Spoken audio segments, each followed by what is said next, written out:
யெகோவாகிய நான் உங்களை அன்புடன் வரவேற்கிறேன். 10 விரல்கள் கொண்டு ஒரு பாடத்தை படிக்கப் போகிறோம்.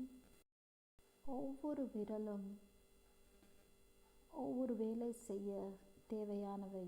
ஒவ்வொரு வேலை செய்யும்போது ஒவ்வொரு விரலும் பிரதானமாக செயல்படக்கூடிய சூழ்நிலை ஏற்படும். அதற்காக அந்த விரல் பீத்திக் கொள்வதில்லை. நான் தான் பிரதானமாக இந்த வேலையை முடித்தேன் என்று பீத்திக் கொள்ளுமா அந்த விரல்? ஒரு எடுத்துக்காட்டை பாருங்களேன், நீங்களே சொல்லிக்கொண்டு பாருங்களேன். நீங்கள் ஒவ்வொருவரும் தனித்துவம் வாய்ந்தவர்கள். ஒவ்வொரு நபரும், ஆணாக இருப்பினும் பெண்ணாக இருப்பினும், ஒவ்வொரு வேலை செய்ய ஒவ்வொரு தாளந்துடையவர்களாய் பிறந்துள்ளீர்கள். அதை நீங்கள் கண்டுபிடிக்க வேண்டிய அரிய வாய்ப்பு உங்களுக்கு உள்ளது.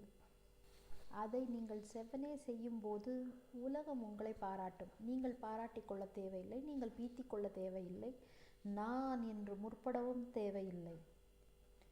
5 விரல்கள் இடது கையிலும் 5 விரல் வலது கையில் 5 விரலும் ஒன்றோடொன்று இணைந்து செய்யக்கூடிய வேலைகள் உண்டு, தனியே செய்யக்கூடிய வேலைகள் உண்டு, எத்தனையோ வேலைகள் உண்டு.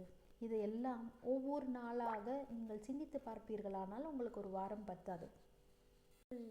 சிவனை கும்பிட்டாலும் சரி, அல்லாவை கும்பிட்டாலும் சரி, இயேசுவை கும்பிட்டாலும் சரி, உங்கள் வேலைதான் உங்களுடைய மதத்தை சொல்ல வேண்டுமே தவிர நீங்கள் மதத்தை உயர்த்தி காட்டுவது பிரயோஜனமற்றது. நீங்கள் படைக்கப்பட்டது வேலை செய்ய, அந்த தாளந்தை செய்ய, அந்த தாளந்தோடு கூடிய அந்த வேலையை செய்ய. உங்கள் வேலை உங்கள் மதத்தை உயர்த்தி பிடிக்கும்.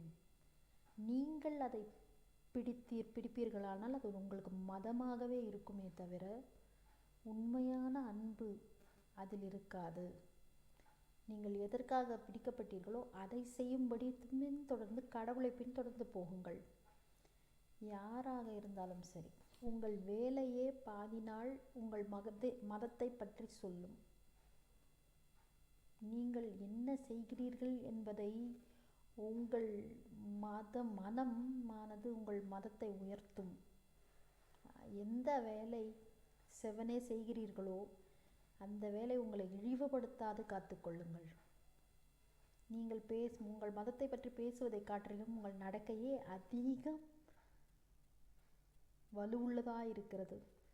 உங்கள் குடும்பத்தை பற்றி மாற்றமல்ல, உங்கள் சமூகத்தை பற்றியும் அதை எடுத்து உரைக்கிறது.